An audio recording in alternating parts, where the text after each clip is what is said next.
Hey everyone, welcome back to the channel.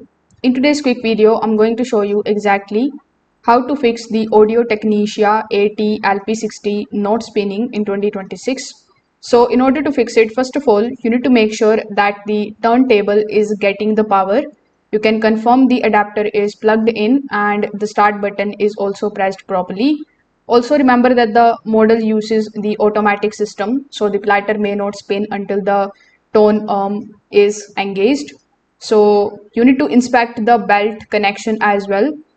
Simply remove the platter carefully and check if the drive belt is attached correctly to the motor pulley. If the belt has slipped off or loosened, reposition it around the pulley. A loose or detached belt is the most common reason that it don't spin. Now you need to place the platter back into the spindle. Just make sure that the belt stays aligned and the platter rotates smoothly when you turn it manually. This ensures that everything is seated correctly. Afterwards, you can also simply press and hold the power button again and watch it if it spins. Now, if it still doesn't move, that means that the issue could be with the motor or internal components, which may require repair. So you can try these easy fixes and see if it is now working properly again. If this video helped you out, make sure that you like this video and subscribe to the channel. Thanks for watching.